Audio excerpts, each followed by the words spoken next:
좋아요, 구독. 일단은 시가총액 상위 1위를 차지하고 있는 삼성전자에 대해서 오늘 아무래도 관심이 많으시지 않을까 싶습니다. 또 속보로 이재용 삼성전자 회장에 대해서 1심에서 무죄가 판결이 났습니다. 이 판결이 좀 미칠 영향이 있을 것 같은데 일단 당장은 주가에 반영이 되질 않는 것 같아요. 이사님께서는 지금 어떻게 보시나요? 핵심은 지배구조 쪽에 대해서 좀 이슈가 있을 수 있는 부분을 다 무죄화시켰다는 부분이고요. 그러면 여기에서 우리가 연결되는 개연성을 생각을 해보면 삼성에서 이제 상법 개정안 6월을 놓고 뭐 여기에서 상속세라든지 기업 지배구조 관련해서 기업에 유리하게 바뀌어준다라고 하면은 지배구조 개편의 단행 가능성도 있습니다. 이건 하나의 뇌피셜로 연결이 되겠고요. 이게 실제 팩트화 된다라고 하면은 주가가 제일 강할 수 있는 거는 삼성물산, 삼성 SDS 여기 연결해서 삼성전자까지 좀 변화가 있을 수 있습니다. 그런데 삼성전자를 지금 지배구조 개편을 놓고 접근하기에는 좀 이른 측면이 있고요. 삼성물산 같은 경우가 지배구조 개편의 핵심이 될 수 있기에 지금은 삼성물산을 첫 번째로, 그 다음에 삼성전자 같은 경우는 72,000원대에서 매수 가능, 삼성 SDS 같은 경우는 지배구조 개편이 도래했을 때 상법 개정안이 있는 6월 정도에 관심을 좀 집중적으로 가지면 된다라는 결론이 나옵니다. 업계도 다른 파장이 좀 미쳐지지 않을까? 이번 판결이 어떻게 좀 판단될까요? 이 부분을 놓고는 핵심은 지배구조 개편에 대해서 가속화가 될 수 있다는 점이에요. 왜냐하면 합병이 이루어진 기업들에 대해서 약간은 편법인지 아닌지를 놓고 설왕설래가 있었는데 이게 해소가 되었다는 점이겠고요. 그러면 지금 시장의 핵심과 또 맞아 떨어지는 부분입니다. 우리가 다뤘던 건 기업 지배구조 개편, 그 다음에 상속세에 대한 이슈가 이번에 정부에서 내놓는 저 PBR 기업에 대한 활성화 프로그램의 핵심이라는 말씀을 짚고 갔었고요. 그렇다 보니 대기업 중에서 지배구조 개편이 단행될 수 있는 기업들을 지금은 주목을 할 필요가 있겠어요. 그게 현대차그룹, 그다음에 삼성그룹, SK그룹, 하나그룹까지 이런 군으로 포함이 됩니다. 그래서 이쪽에 관련된 지주사들 연결해서 좀 센터에 서 있는 지주사들을 살펴볼 필요가 있다는 점을 함께 연결해서 말씀을 드립니다. 네, 연결해서 지주사들을 바라보자라고 정리를 해주셨고요. 또 유튜브 실시간 채팅창에 소녀를 그리다님께서 이야기를 좀 해주셨는데 저 PBR 주가 쉬어야 삼성전자나 SK하이닉스가 가지 않을까요? 라고 이야기를 좀 전해주셨어요. PB님 의견 어떠실까요? 반반인 것 같습니다. 반반이요? 네. 최근에 삼성전자의 주가나 SK하이닉스의 주가가 대단히 나빴다라고 생각하지는 않습니다. SK하이닉스가 우선은 소폭 밀리긴 했지만 삼성전자는 나름대로 잘 지켰습니다. 섹터 자체로 보면은 SK하이닉스나 삼성전자도 반도체죠.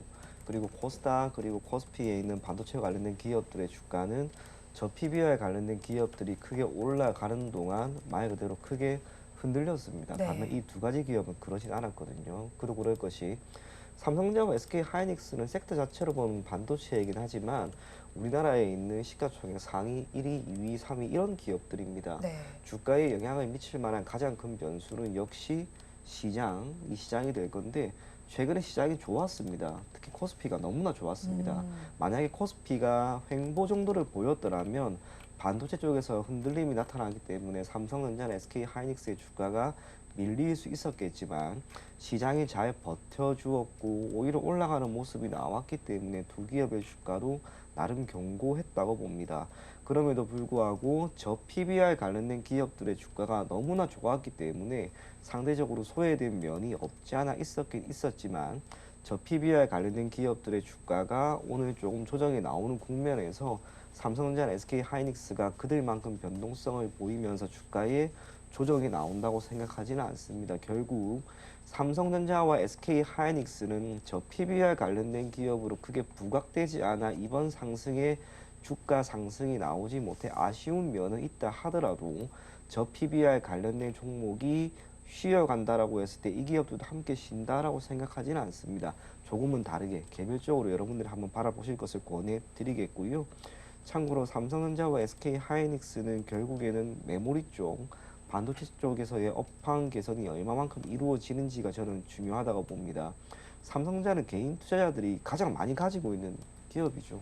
그러다 보니 이 기업의 주가에 대해서 너무나 많이 관심을 가지고 있고 삼성전자가 시가총액에서 차지하는 비중을 감안하면 결국 코스피와의 민감도는 가장 높다라고 할 수 있습니다. 앞서 이야기한 것처럼 외국인들의 선물 시장에서의 매수세가 지금 오늘은 조금 조정이 나온다 하더라도 최근에 매우 괜찮았고 저는 시장이 크게 흔들릴 만한 변수는 많지 않다라고 봅니다. 그렇다면 삼성전자나 SK하이닉스도 이번 저 PBR 관련된 기업들의 주가 상승만큼은 아니더라도 시간을 두고 여러분들이 접근을 한다면 그래도 어느 정도 수준의 좋은 결과를 만들 수 있지 않을까 그렇게 생각이 된다는 점에서 두 기업 부정적으로 바라보기보다는 긍정적인 시각으로 바라볼 것을 권해드리겠습니다. 네, 반도체 대표주인 두 기업에 대해서 앞으로 조금 더 긍정적인 시각을 가져가자라고 정리를 해주셨습니다.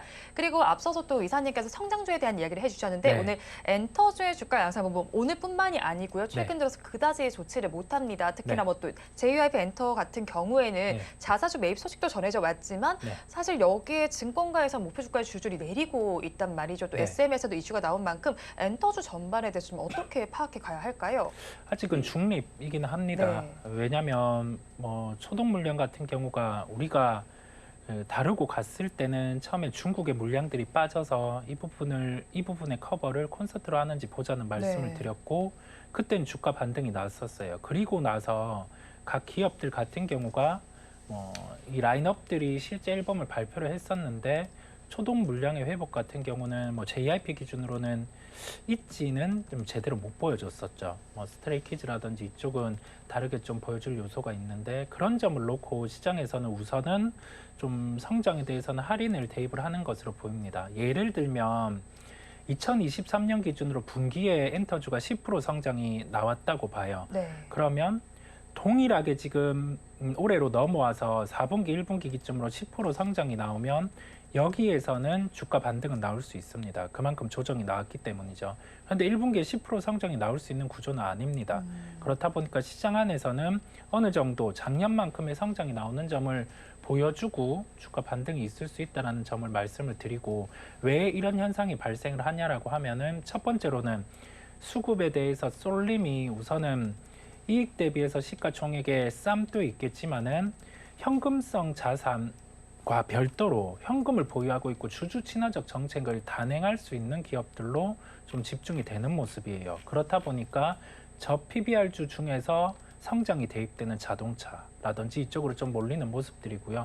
이 수급이 반대돼서 좀 흘러온다라고 하면은 아까 말씀드린 것처럼 성장 요소들을 갖춘 쪽을 이제는 매수할 준비는 하는 거고 미리 막 급하게 매수를 할 필요는 없을 것으로 보입니다. 자금에 대한 행태의 변화를 확인하고 진입해도 되기에 이 시장 같은 경우는 확인에 대한 말씀을 강조드리는 이유가 가장 핵심이 이런 말이 있어요. 정부 정책에 맞서지 말라. 네. 이게 오랜만에 이 부분이 단행된 요소가 있다 보니 저도 저번 주 월요일부터 시장이 방향이 너무 쏠리다 보니까 고민이 큰데 이 연속성 같은 경우가 대기업에 아까 말씀드린 지배구조 개편의 요소가 있는 쪽들 이런 쪽들로 좀 수급이 계속 이어질 가능성이 있어 보여요. 그 점을 놓고 반대쪽의 시장 같은 경우는 준비를 하고 네. 보는 것으로 말씀을 드립니다. 네, 정부 정책에 맞서지 말라라는 말씀을 기억을 해주시면 좋을 것 같고요. 그리고 실적이 나와 있는 그룹에 대해서 좀 소개를 해드리겠습니다. 코오롱이 지금 실적 발표가 됐는데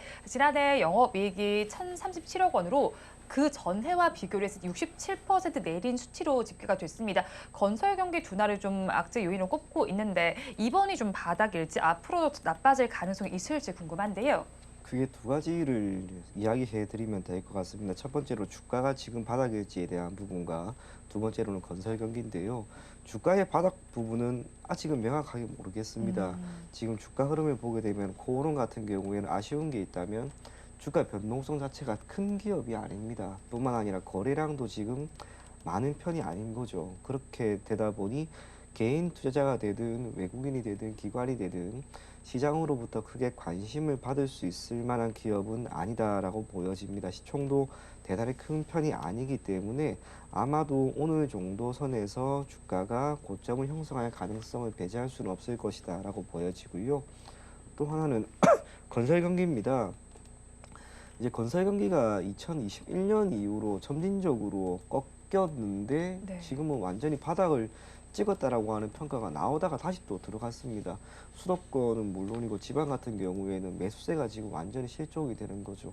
금리 인하에 대한 기대감이 있음에도 불구하고 대출을 통해 자금 마련, 내 집 마련을 하고 있는 많은 분들이 이 대출 금리를 지금 쉽게 이겨낼 수가 없습니다. 그러다 보니 나타나는 현상이 올해 1월 초였던 걸로 제가 기억을 하는데요. 아파트가 되든 빌라가 되든 경매 물량이 사상 최대치로 나왔다는 겁니다. 아마 앞으로 나올 물량들은 더 있을 겁니다. 그리고 합리적인 투자자라면 지금 시점에서 새로운 무언가를 사기보다는 경매 등을 통해서 나오게 되는 조금 더 낮은 가격의 재화에 대한 매수세를 보일 것이다 라고 생각을 하고요. 건설 경기가 침체이다 보니 건설 업계 같은 경우 수익성이 매우 좋지가 않습니다. 네. 단순하게 서울이나 수도권 같은 경우 아파트의 경우 청약을 한다 하더라도 청약 경쟁률도 지금 매우 낮아졌고요. 청약에 성공한다 하더라도 계약을 포기하는 사람들이 많이 나오고 있습니다. 이게 시간이 꽤나 걸릴 거라고 봅니다. 무엇보다 인식이 지금 너무 안 좋아졌습니다.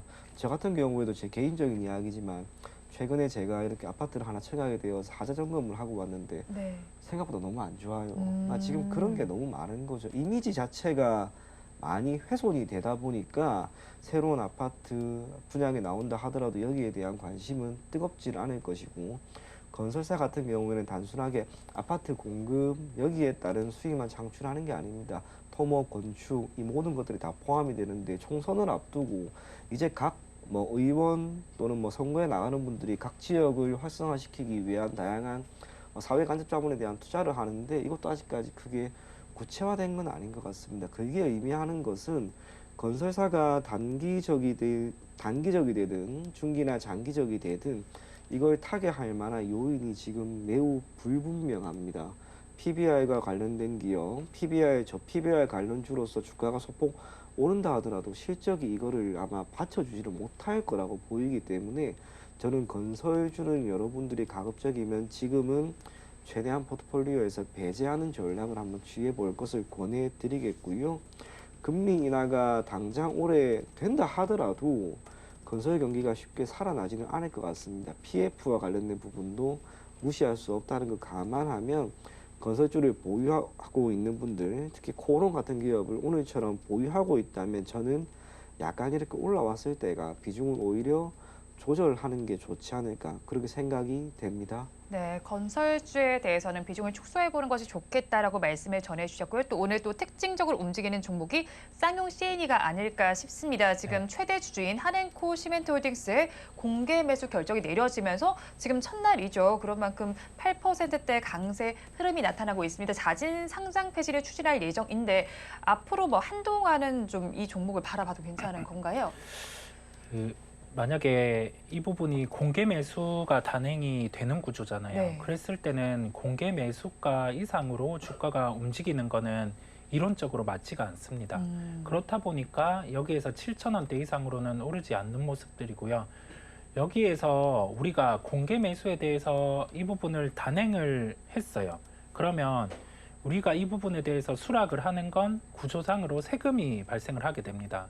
그렇다 보니까 한 6,960원 이 정도에서 거래가 되는 모습들인데 신규 매수를 하실 분들은 공개 매수가 7,000원을 놓고 여기에서 60원의 차익이 발생하는 그런 부분의 거래는 안 하시는 게 낫고요. 그다음에 보유하고 계신 분들도 이 7,000원의 공개 매수가를 감안을 해서 차익 실현의 용도로 접근을 하는 것도 하나의 방법이라는 말씀을 드립니다. 최종적으로 이게 성공할지 말지 여부는 기일에 맞춰서 최종적으로 가서 그때 공개 매수에 해당하는 금액이 마무리가 돼야지 성공하느냐 마느냐 여부인데 성공할 가능성이 높습니다. 그 부분을 놓고 이제 자진 상패 단계로 들어감에 따라서 신규 매수 같은 경우는 지금 구간에서는 실익이 없음을 말씀을 드립니다. 네, 지금 구간에서는 실익이 없다라고 좀 정리를 해주셨고요. 섹터별로 흐름을 좀 살펴본다면 오늘도 출산 장려 정책 앞서서 또 정책과 관련된 이야기 나왔었는데 이쪽에서도 강세 흐름이 좀 나오고 있습니다. 이 안에서 가장 크게 좀 이끌고 있는 종목이다라고 본다면 삼성출판사가 12% 강세를 보이면서 지금 상승률을 좀 이끌고 있는데 사실 여당이든 야당이든 저출산과 관련된 대책은 계속해서 내놓고 있습니다. 그런 만큼 총선까지 이쪽도 계속 바라봐도 괜찮은 걸까요? 저는 그렇게 권하고 싶지는 않습니다. 네. 우리나라가 지금 저출산과 관련된 이야기가 지금 10년 이상 계속해서 나오고 있습니다. 그리고 정부 차원에서도 이와 관련된 정부 정책을 조금 더 넓히거나 여기에 따른 재원을 더 마련하기 위한 움직임을 보이고 있지만 그런 이슈가 나왔을 때만 주가가 조금 움직였을 뿐 관련된 기업들이 정책 수혜주다라고 우리가 판단을 하기에는 주가의 움직임은 그러지 않았던 것 같습니다. 오히려 이렇게 정부 저출산 관련된 종목으로 엮여 있는 기업들이 그저 개별적으로 실적이 잘 나오고 이슈가 있고 하는 기업들은 주가가 잘 올라가지만 그렇지 않는 기업들은 주가가 이슈 나왔을 때 잠깐이었을 때가 더 많았던 것 같습니다. 본질적으로 우리가 한번 생각을 한번 해보는 거예요. 앞으로 이 저출산이 해결이 될 것인가. 저도 아이가 2명이 있는데요. 네. 제 주위 보더라도 1명 아니면 0명이 많습니다. 아이 3명은 정말 없습니다. 앞으로 저출산은 우리나라가 조금씩 더 심화될 거라고 보고요. 정부 차원에서 정말 크게 그것도 단기간에 아주 큰 폭의 재원을 늘리지 않는 이상은 애석하게도 저출산 관련된 부분은 쉽게 해결이 되지 않을 겁니다. 출산되는 아이들이 줄어듭니다. 이와 관련된 산업이 조금씩 위축될 가능성이 저는 당연히 크다라고 보여집니다. 물론 아이들의 소비죠. 부모의 마음에 부모의 심리가 이제 하나밖에 없으니까 이 하나밖에 없는 내 아이를 위해서 조금 더 좋은, 조금 더 비싼 그런 걸 해주고 싶어하는 마음이 크긴 큽니다. 그러다 보니 오히려 동일한 제품이라 하더라도 가격을 높게 측정해서 시장에 내어놓으면 이게 선택을 받는 조금의 기이한 현상이 있습니다. 하지만 그것도 시간이 지나면 결국에는 제자리로 오지 않을까 그렇게 생각을 하기 때문에 저출산 관련된 기업들은 정부 정책 수혜주는 맞긴 맞으나 네. 그것이 하나의 산업으로서 팽창을 하기에는 꽤나 큰 어려움이 있습니다. 수요가 이를 뒷받침해주지 못한다는 것을 여러분들이 기억을 하시면서 이와 관련된 테마를 형성하고 있는 기업들은 단기적으로만 한번 바라볼 것을 권해드리겠습니다.